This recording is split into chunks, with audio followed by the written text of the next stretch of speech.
Hello everyone, welcome to the class 12th history book number 1, chapter number 1 and topic number 1. In this chapter we will learn about the Indus Valley civilization. अगर आपको previous lecture याद है तो उसमें हमने बात करी थी टाइमलाइन की, और टाइमलाइन में मैंने आपको ये समझाया था कि किस तरीके से ह्यूमंस ने एग्रीकल्चर की शुरुआत की 7000 BC में, और उसके बाद उन्होंने इंडस वैली की शुरुआत की जब उन्होंने एक जगह पर सेटल होना फार्मिंग के पर्पस से शुरू कर दिया। ठीक है, तो मोटा मोटे अगर हम बात करें तो 3000 BC से इसकी शुरुआत आप मान सकते हैं।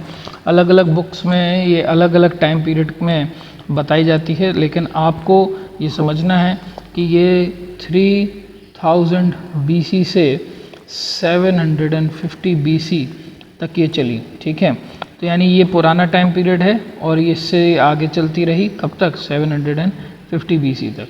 ठीक है, इस तरीके से हम इसको समझेंगे। अब इंडस वैली के पीरियड को आप 3 पार्ट में डिवाइड कर सकते हैं। ठीक है, पहला पीरियड है आपका 3000 BC से 2500 BC का, जो कि आपका early Indus valley civilization period कहा जाता है। ठीक है, इसके बाद आप लेके मोटा मोटी मान सकते हैं 2500 BC से करीब ये 2000 BC के बीच में। ठीक है, इसको आप मैच्योर इंडस वैली सिविलाइजेशन के पीरियड से समझ सकते हैं।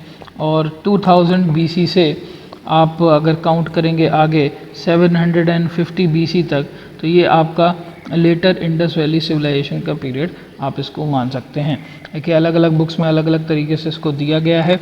कुछ बुक्स में 2700 BC से 1500 BC भी लिखा हुआ है, कुछ बुक में 3300 BC से 2000 BC भी लिखा हुआ है। तो कुल मिला के हम ऑन एवरेज इसको लेके पकड़ के चलेंगे, विच इज़ ये क्या है 3000 BC से 750 BC के बीच में। ठीक है, समझ गए। आगे हम बात करते हैं इंडस वैली सिविलाइजेशन। चलो ये तो एक पुरानी बात है, लेकिन आज हम इसके बारे में कैसे जानते हैं, how do we get to know about it, कि इस इतने पुराने टाइम पीरियड में ऐसी कोई सिविलाइजेशन रही होगी। ठीक है, तो देखिए मेजरली ये आर्कियोलॉजिस्ट का काम है। ठीक है, आर्कियोलॉजिस्ट क्या करते हैं, अलग अलग इलाकों में एक्सकवेशन करते हैं। ठीक है, एक्सकवेशन से उन्हें बहुत सारी चीज़ें मिलती हैं, एक्सकवेशन करके वो बहुत सारी चीज़ों को निकालते हैं। ठीक है, तो इनको हम बोलते हैं क्या, आर्कियोलॉजिकल रिमेन्स। ठीक है, क्या बोलते हैं, आर्कियोलॉजिकल रिमेन्स। ठीक, देखिए जैसे कि मैंने पिछले लेक्चर्स में भी बताया है कि हिस्ट्री को एविडेंस के बेसिस पर लिखा जाता है। ठीक है, हिस्ट्री को किसके बेसिस पर लिखा जाता है, एविडेंस के बेसिस पर लिखा जाता है। और एविडेंसेस कितने बहुत तरीके के हो सकते हैं, लेकिन उनकी 3 मेजर कैटेगरी होती हैं। एक है आपका आर्कियोलॉजिकल रिमेन्स, ठीक है, दूसरी कैटेगरी होती है आपकी इंस्क्रिप्शन, और तीसरी कैटेगरी होती है टेक्स्ट। ठीक है, तो इंडस वैली सिविलाइजेशन के टाइम पीरियड के कोई इंस्क्रिप्शन तो हमें मिले नहीं है, तो ये बात भी, ये कैटेगरी में हमें कोई मतलब नहीं। और उस टाइम पर कोई टेक्स्ट भी लिखेगा ही नहीं लिखेगा, इसकी भी हमें कोई नॉलेज नहीं है, तो ये कैटेगरी भी बाहर हो गई। तो बच गए क्या, इंडस वैली सिविलाइजेशन के बारे में अगर हमें पता करना है तो we are solely dependent on the archaeological remains, जो कि आर्कियोलॉजिस्ट फाइंड आउट करेंगे अपनी जो है सर्च से, अपनी जो है एक्सकवेशन की एक्टिविटी से। ठीक है, तो उन्हें क्या क्या मिला। ठीक है, आर्कियोलॉजिकल रिमेन्स में हमें क्या क्या मिला, आर्कियोलॉजिस्ट को क्या क्या मिला। ठीक है, तो देखिए पहले तो हमें मिले बर्न सीड। ठीक है, तो देखिए सीड्स एक इम्पॉर्टेंट है, अगर हमें एक्सकवेशन के टाइम पर सीड्स मिलते हैं। ठीक है, अब देखिए आप कोई भी जनरल सी बात होगी, ठीक है, कि सीड्स क्यों होंगे। फॉर एग्जाम्पल लेट्स अज्यूम, ठीक है, एक बार फ्रेश तरीके से उसको समझते हैं। कोई आर्कियोलॉजिस्ट गया, ठीक है, उसने कहीं पर एक्सकवेशन किया, और एक्सकवेशन में उसको क्या मिले, कुछ बीज मिल गए। ठीक है, कुछ सीड्स मिल गए। तो ये सीड्स उस एक्सकवेटर को जो मिले हैं जिस जगह पे, तो उससे वो क्या समझेगा, कोई पुराना सा घर है, किसी उस घर के अंदर कोई मिट्टी का बर्तन है जो कि हज़ारों साल पुराने समय से दबा हुआ है, और उस बर्तन के अंदर कुछ अगर बीज मिलते हैं, तो किसी को भी वो उससे क्या समझेगा, उससे यही समझेगा कि इस घर में हज़ारों साल पहले जो भी लोग रहते थे वो इन सीड्स का यूज़ करते थे, और उस सीड्स का इस्तेमाल किस पर्पज़ से किया जाता है, सीड्स का इस्तेमाल किया जाता है आपके एग्रीकल्चर के पर्पज़ से, ठीक है, आपके कल्टीवेशन के पर्पज़ से, ठीक है। लेकिन अब यहाँ पर आप एक चीज़ पूछ सकते हैं कि सर ये तो बड़ी कॉमन सी बात है कि सीड्स उस समय के आज कैसे बच गए। तो हुआ होगा किसी जगह पर किसी सीड में आग लग गई होगी, जल गए होंगे, तो वो क्या हो गए, कार्बनाइज्ड हो गए, ठीक है। और कार्बनाइज्ड मटेरियल लंबे समय तक जो है सर्वाइव कर सकता है, ठीक है। तो इसीलिए जले हुए सीड्स मिले जिनसे हमें पता चला कि वो लोग एक्सकवेशन एग्रीकल्चर की प्रोसेस में इन्वॉल्व थे। फिर हमें क्या मिले, बोन्स मिले।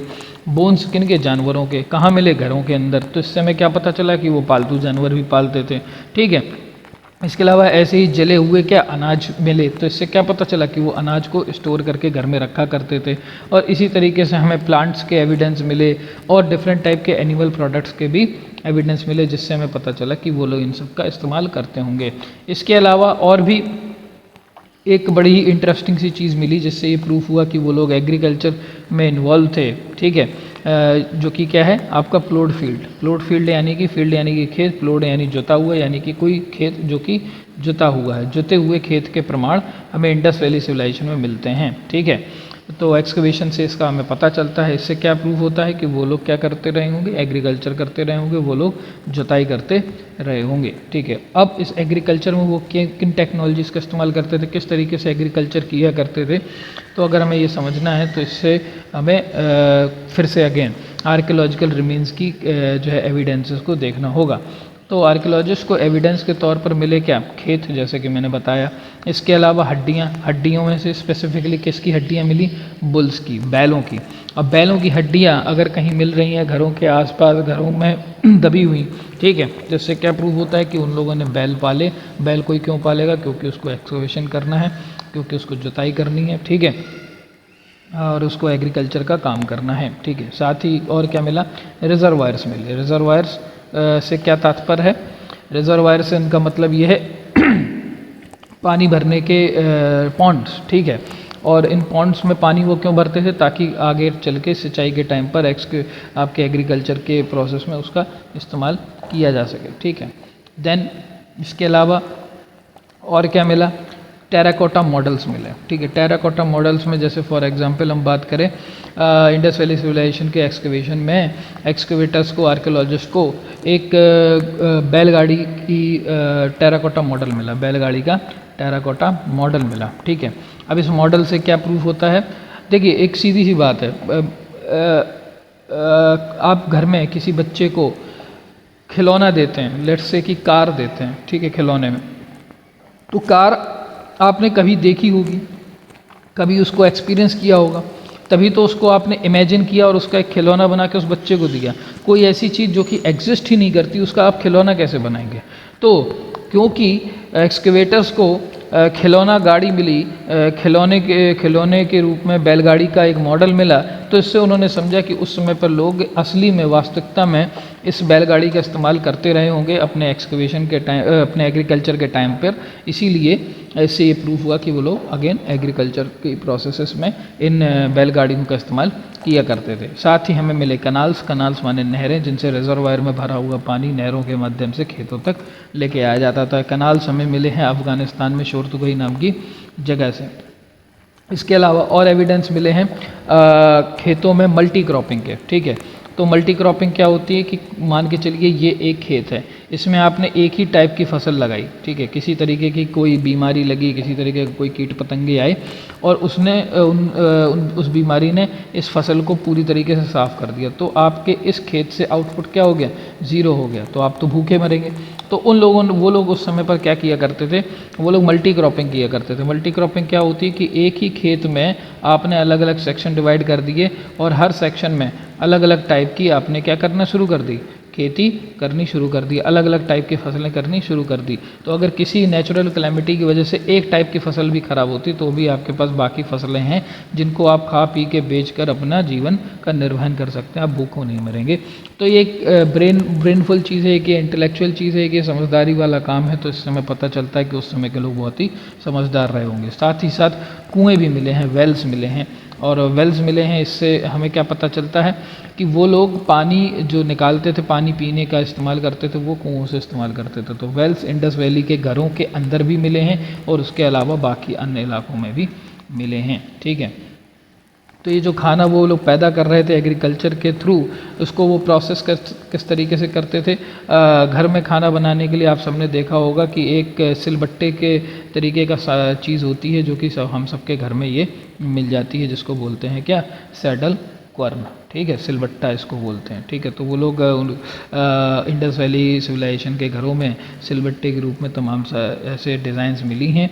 ठीक है, जिसमें वो लोग निश्चित रूप से दाल को पीसते होंगे या खाना बनाते होंगे। ठीक है, चलिए आगे बात करते हैं। नेक्स्ट हम लेक्चर में इसको देखेंगे कि what is the difference between Harappan civilization and Indus valley civilization. कई बार कई जगह पर ये नाम दोनों आपको इंटरचेंज होते हुए दिखाई देंगे, तो क्या रीज़न है। अगर नाम यही है तो हम चाहे इसको ही क्यों नहीं यूज़ कर रहे हैं, अगर हम इसको यूज़ कर रहे हैं तो फिर इसको क्यों यूज़ कर रहे हैं, दोनों को इंटरचेंज भी क्यों कर ले जाते हैं, दोनों में सिमिलैरिटीज़ क्या हैं और डिफरेंस क्या हैं। ठीक है, इसको हम अगले लेक्चर में समझेंगे।